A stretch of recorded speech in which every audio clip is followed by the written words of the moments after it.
A exposição deste livro, mais de 20 sermões em Eclesiastes, e hoje nós estaremos encerrando em Eclesiastes capítulo 12, verso 8 até o verso 14, iremos falar entre a vaidade e a eternidade. Esse é o tema da nossa mensagem, e eu convido os irmãos a abrir as suas Bíblias, e vamos nos colocar em pé para que possamos ler com alegria essa passagem.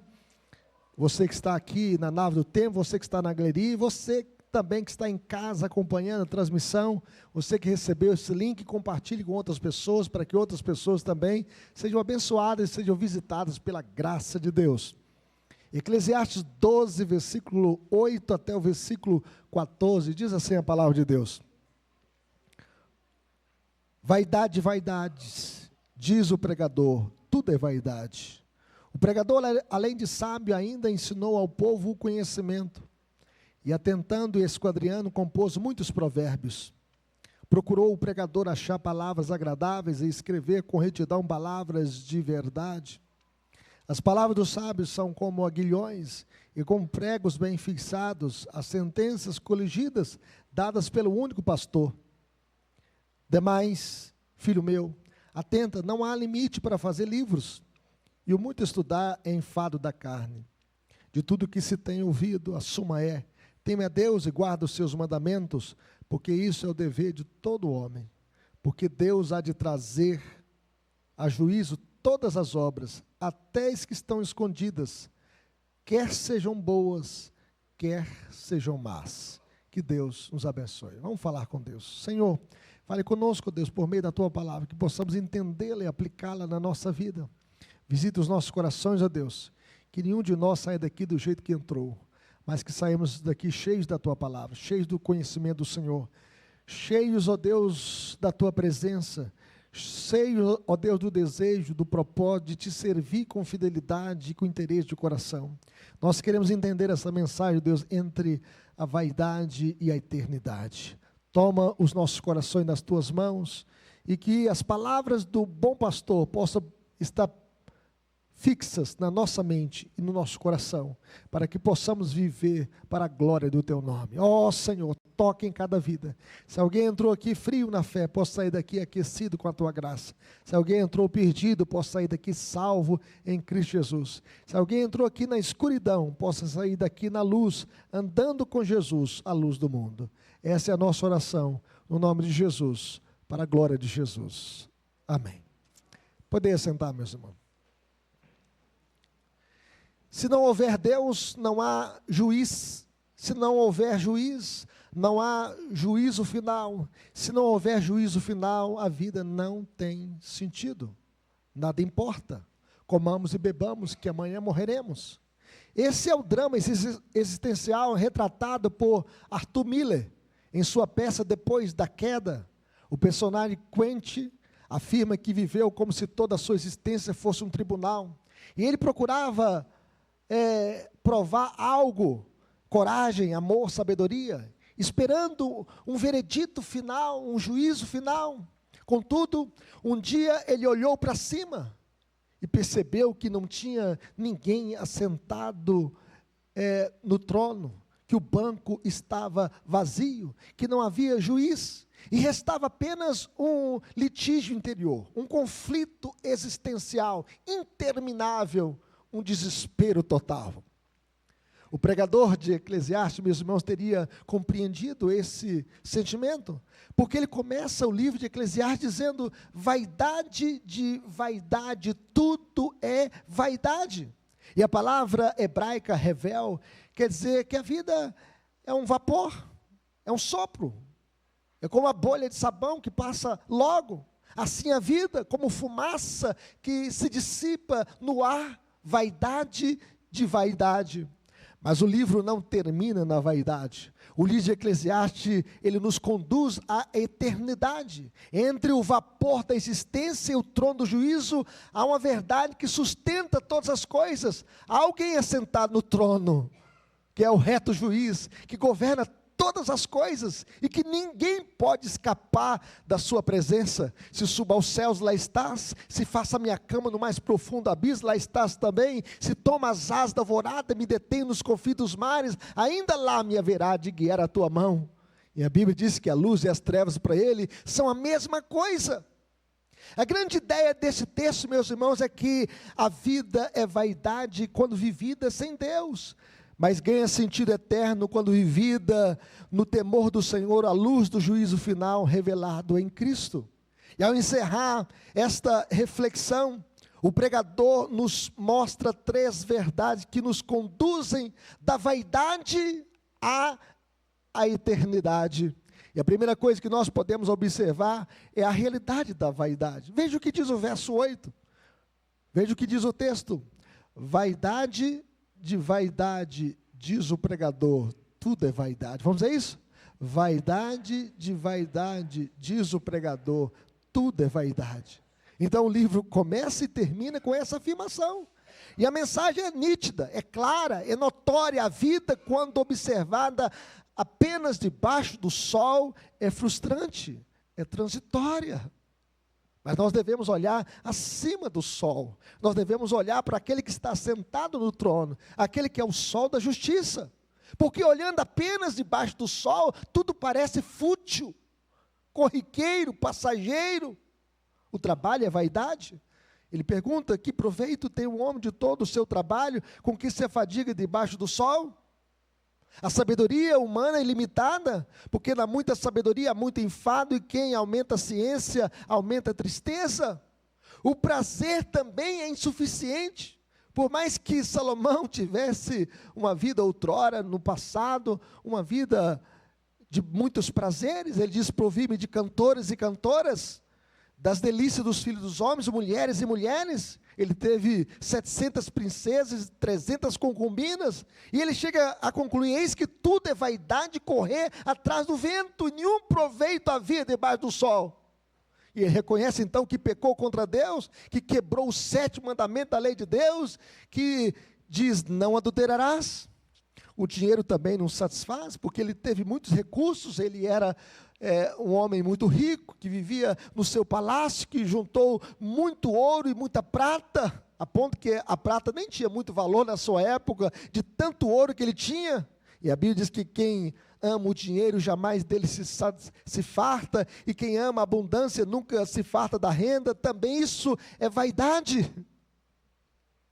O poder não consola os oprimidos. E ele chega a dizer: vi as lágrimas dos que foram oprimidos, sem que ninguém os consolasse. Vi a violência na mão dos opressores, sem que ninguém consolasse os oprimidos. A vaidade da morte. E ele então chega a relatar o seguinte para os jovens: lembra-te do teu Criador nos dias da tua mocidade, antes que cheguem os dias que você não tem nenhum prazer neles, porque vais à casa eterna, e os pranteadores estão rodeando, chorando a sua morte, e o espírito volte a Deus, que o deu, e o pó volte à terra como era.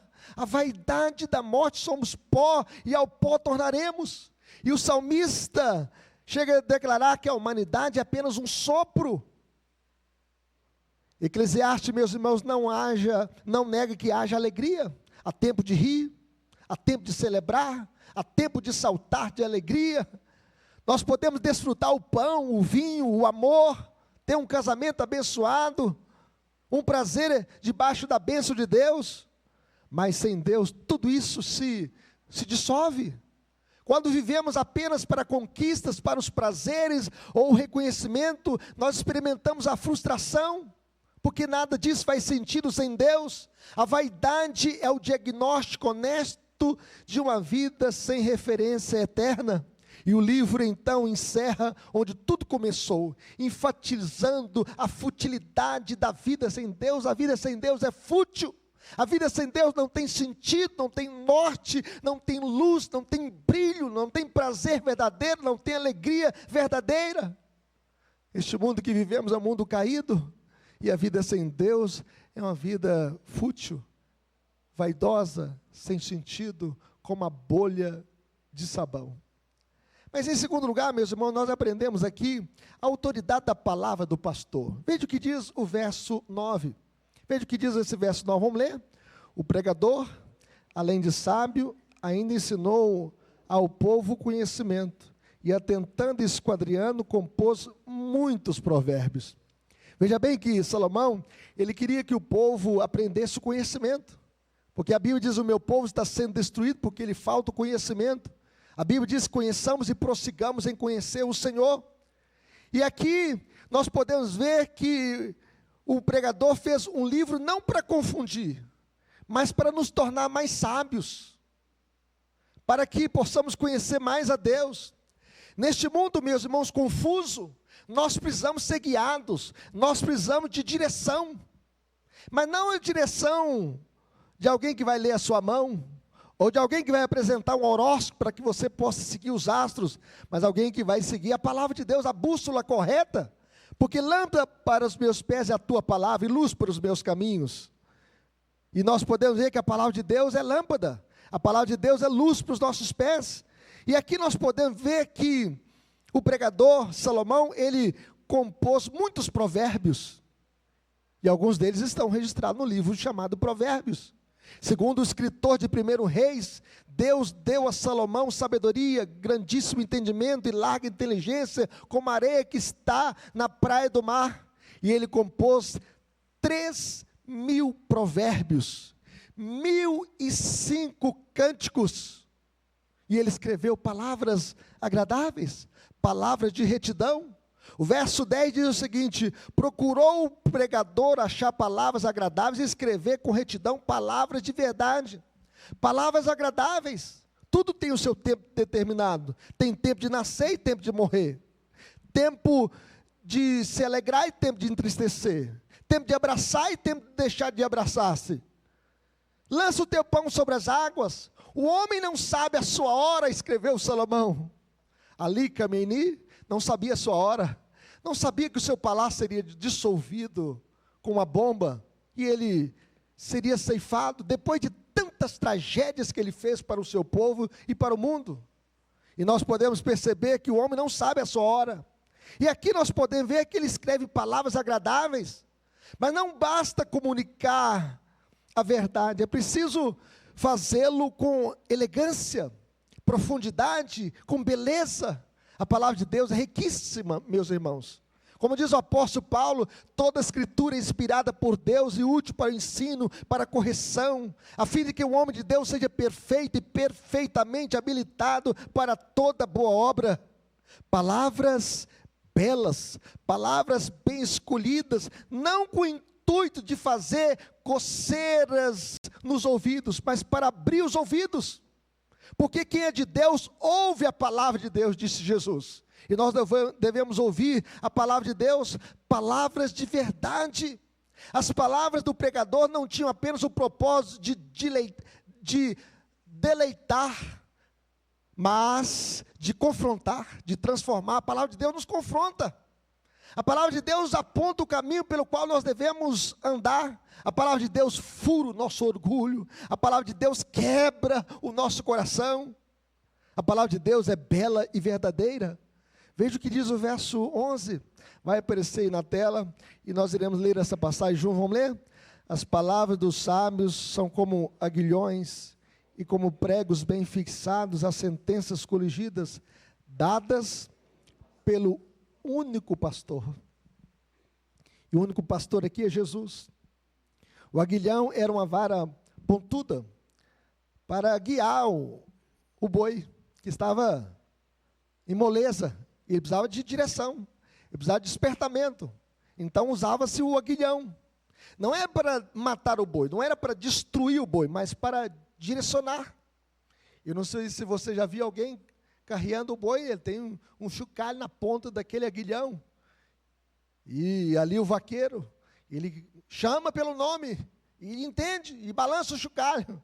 E se ele não atender, vai o ferrão, vai o aguilhão, para direcionar aquele boi. Não para matá-lo, mas para orientá-lo. Assim a palavra de Deus, meus irmãos, às vezes dói. Às vezes ela mexe no nosso coração. ela quebra o nosso orgulho, mas sempre nos conduz. O texto diz: as duas sentenças aqui, aguilhões e pregos bem fixados, ilustram o duplo efeito dos ensinos do pregador. Suas palavras nos estimulam a ação. Quando a gente ouve a palavra de Deus, a gente tem que tomar uma ação. A Bíblia é a nossa única regra de fé e prática. Ela nos conduz à ação.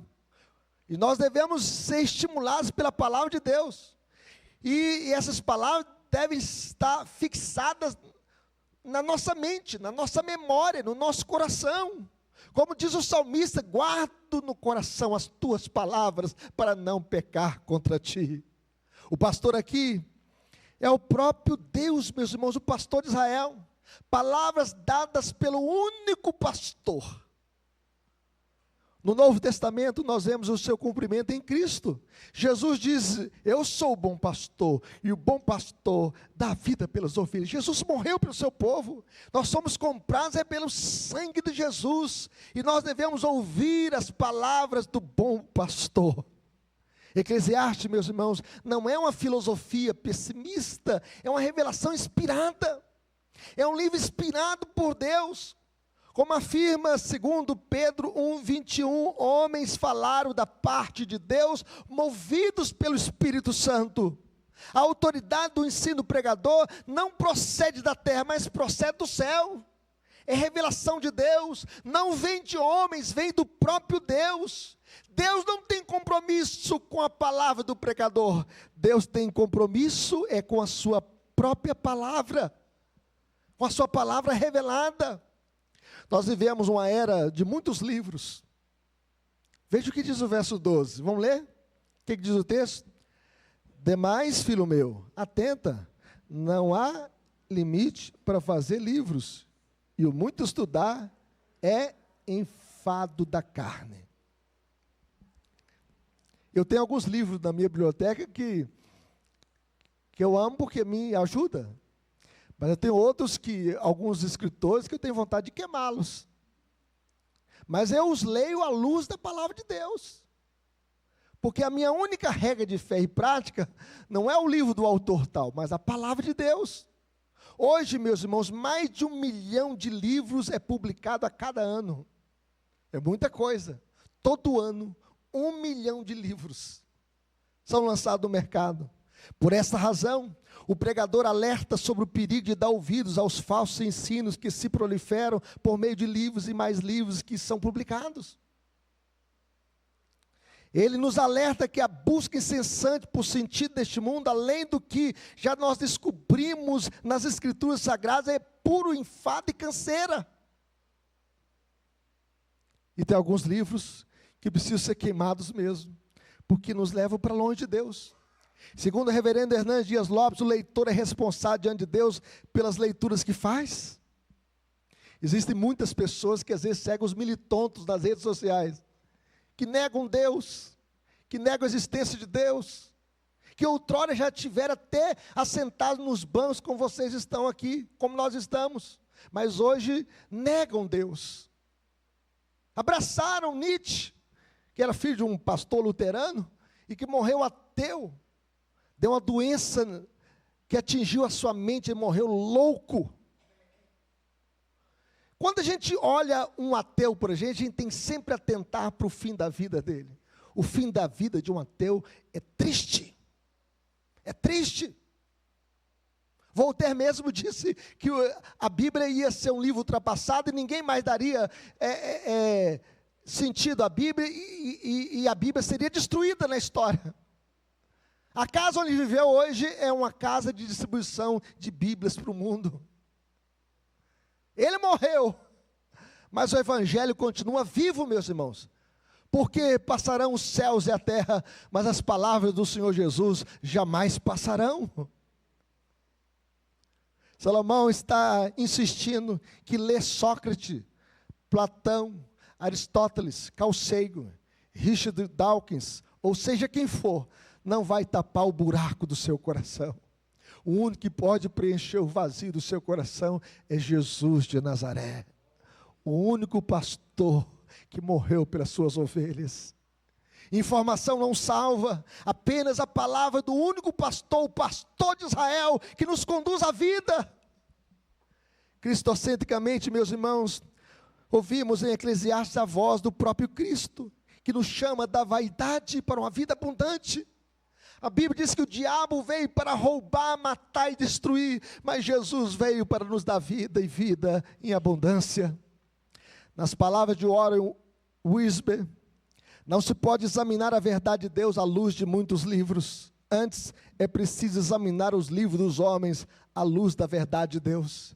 Então, quando você lê alguém que publicou algo no TikTok, ou no Instagram, ou no Facebook, leia tudo à luz da palavra. Isso está de acordo com a Bíblia? Se não tiver de acordo com a Bíblia, rejeite.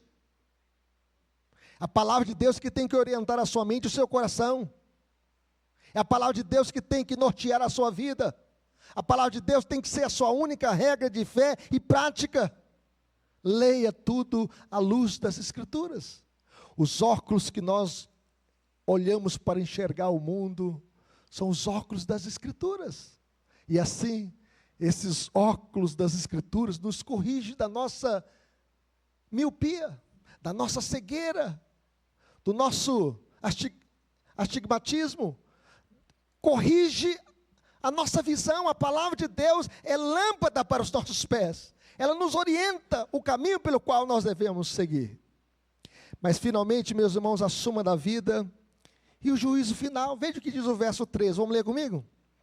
De tudo o que se tem ouvido, a suma é: teme a Deus e guarda os seus mandamentos, porque isto é o dever de todo homem.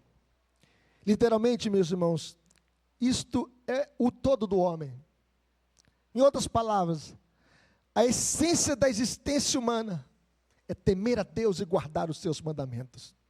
Quando a gente olha, por exemplo, os 10 mandamentos da lei de Deus: não terás outros deuses diante de mim, não farás para ti mais de escultura, nem semelhança que há em cima no céu, nem nas águas debaixo da terra, não as adorarás, nem lhes dará culto, porque eu sou o Senhor teu Deus, Deus zeloso, que visita a iniquidade dos pais dos filhos, até a 3ª e 4ª geração daqueles que me aborrecem, e faço misericórdia até 1000 gerações daqueles que me amam e guardam os meus mandamentos. Não tomarás o nome do Senhor teu Deus em vão. Lembra-te do dia de sábado para o santificar, porque em 6 dias fez o Senhor os céus e a terra.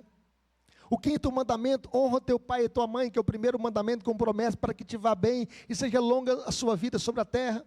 Não matarás, não adulterarás, não furtarás, não dirás falso testemunho contra o teu próximo, não cobiçarás a casa do teu próximo, a mulher do teu próximo, tem nada que pertence ao teu próximo. A soma de tudo é: ama Deus e guarda os seus mandamentos, porque isto é o dever de todo homem. Temer a Deus, meus irmãos, é reverenciá-lo, é adorá-lo, é viver consciente da sua presença. Você nasceu para adorar a Deus.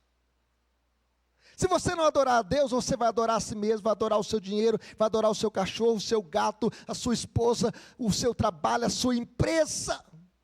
Deus tem que ser o primeiro na sua vida. Não é pavor servil, meus irmãos, mas é reverência filial, temer a Deus. O temor do Senhor é o princípio do saber. E por que nós devemos temer a Deus? Veja o que diz o verso 14, vamos ler comigo? Porque Deus há de trazer a juízo todas as obras, até as que estão escondidas, quer sejam boas, quer sejam más. Aqui está a resposta ao desespero moderno mesmo. Há um juiz. Não é o juiz da Suprema Corte. Tem alguns ali que tem que estar preso por causa do Banco Master e outras atrocidades.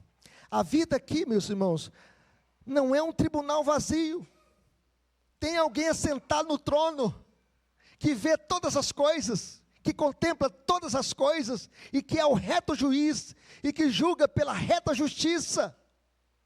O Novo Testamento confirma: Deus julgará os segredos dos homens por meio de Cristo.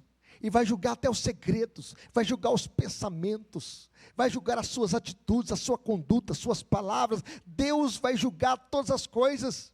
Ele estabeleceu um dia em que há de julgar o mundo com justiça, por meio de um varão que destinou e acreditou diante de todos, ressuscitando dentre os mortos. Há um justo juiz. Isso significa que tudo importa. Importa como usamos nosso tempo. O que nós estamos fazendo da nossa vida. Importa como tratamos nossos pais. Importa a palavra dita em secreto. Importa a lágrima enxugada. Importa o copo de água que a gente dá para alguém em nome de Cristo. Importa a palavra do testemunho. Tudo isso importará. Nada é insignificante diante da eternidade. Mas o que mais importa é a decisão pessoal que cada um fez em relação a Jesus. Quem é Jesus para você? Quem é Jesus na sua vida, na sua história, nos seus pensamentos?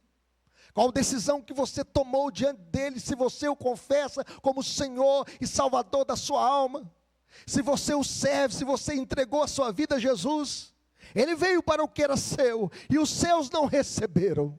Mas todos quantos o receberam, deu-lhes o poder de serem feitos filhos de Deus, a saber os que creem no seu nome, os quais não nasceram do sangue, nem da vontade da carne, nem da vontade do homem, mas de Deus. Aqui, meus irmãos, está o Evangelho. O juiz é também o Salvador. E Jesus é o único que tem poder para nos salvar da ira de Deus. Jesus entrou na nossa vaidade e assumiu o nosso juízo. E a Bíblia diz o seguinte: em verdade vos digo, quem ouve a minha palavra e crê naquele que me enviou, não entra em juízo, mas passou da morte para a vida. Jesus, ele morreu por nossos pecados, ele voltou ao pó, mas ele ressuscitou no terceiro dia. Sem Cristo, meus irmãos, o juízo é terror, é calamidade. Ele vai dizer para os que estão à sua esquerda: apartai de mim, malditos, para o fogo eterno, preparado para o diabo e seus anjos. Mas vão dizer para aqueles que estão à sua direita, aqueles que entregaram a sua vida a Cristo: vinde bendito meu Pai, para apóstolo do reino, que vos está preparado desde a fundação do mundo. Ah, meus irmãos, em Cristo o juízo é esperança, porque Paulo diz já agora: pois nenhuma condenação há para aqueles que estão em Cristo Jesus, o nosso Senhor. Importa o que você fez com Jesus. Ele é o Senhor da sua vida, Ele é o seu Salvador. Você tomou essa decisão, você entregou a sua vida ao Senhor Jesus. Conclusão, meus irmãos, Eclesiastes começa com vaidade, mas termina com eternidade. O livro nos leva ao limite da frustração humana para nos fazer olhar para cima e descobrir que o banco não está vazio. Tem alguém assentado no trono. Há um Deus no céu que vê todas as coisas. Há um juiz justo e há um Salvador gracioso. E a mensagem final não é que nada importa, mas é que porque tudo importa, porque nós vivemos diante de Deus. Tudo que você faz na presença de Deus. Tanto as coisas boas quanto as coisas ruins. Tudo que nós fazemos diante de Deus. Entre a vaidade e a eternidade, a soma de tudo é: tema a Deus e guarde os seus mandamentos. O livro de Eclesiastes não termina com uma promessa de graça, mas com a advertência de juízo. Deus vai julgar todas as nossas obras, quer sejam boas, quer sejam más. Por isso, esse livro nos aponta para o Evangelho, nos aponta para a boa mensagem. Esse livro nos aponta para Jesus, aquele que salva o pecador. E este livro aponta para o Evangelho, que proclama que todo aquele que está em Cristo, Filho de Deus, não entra em juízo condenatório. Louvado seja Deus. Por isso, corra para Jesus, porque só Ele pode nos salvar da ira de Deus. Aplicações finais, meus irmãos. Como viveremos? Viveremos com temor reverente, tema a Deus. O temor do Senhor é o princípio do saber, da sabedoria. Reconhecendo Deus em cada decisão. Não tome nenhuma decisão da sua vida sem levar Deus em consideração. Buscando a sua glória acima do sucesso pessoal. Já vi muitas pessoas que às vezes saíam da região de Valadares, iam para os Estados Unidos, atrás do Rio Metal, deixava a esposa e os filhos. E lá abandonava a família, e até ganhava o dinheiro, mas perdia o lar, perdia a fé, perdia o compromisso com Deus, por causa do dólar, por causa do dinheiro. Tome as suas decisões buscando a glória de Deus, buscando a Deus em primeiro lugar, avaliando escolhas à luz da eternidade. O que eu estou fazendo na minha vida? Como eu estou procedendo? Mas em segundo lugar, como viveremos? Viveremos em obediência prática, guardando seus mandamentos, no cotidiano, na família. Como eu estou vivendo na minha família, no trabalho, no ministério, na empresa, na faculdade. Aqui você é crente, e na faculdade você também é crente? Aqui você é crente, e na escola as pessoas sabem que você é crente? Aqui você canta, você louva, você levanta a mão, e na sua empresa você testemunha da sua fé?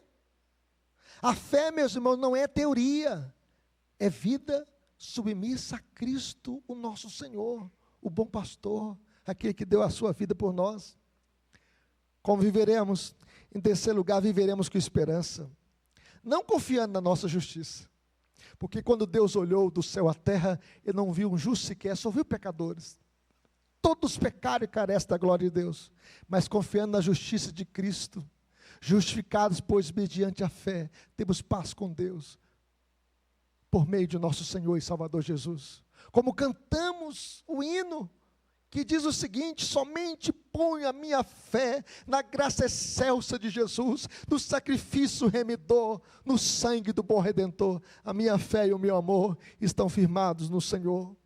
Viveremos com esperança, meus irmãos, trabalhando com fidelidade no presbiterato, no diaconato, no pastorado, como professor da escola dominical, trabalhando com fidelidade na empresa, servindo a Cristo com seus dons e talentos.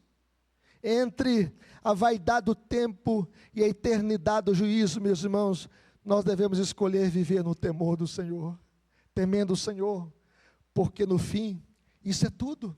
Isso é tudo. Então confie em Cristo, cuja a vitória na cruz nos salva da vaidade da vida. Só Ele pode nos salvar da vaidade na vida, porque a vida sem Deus não faz sentido. A vida só faz sentido quando Cristo é tudo na nossa vida. Que Deus nos abençoe.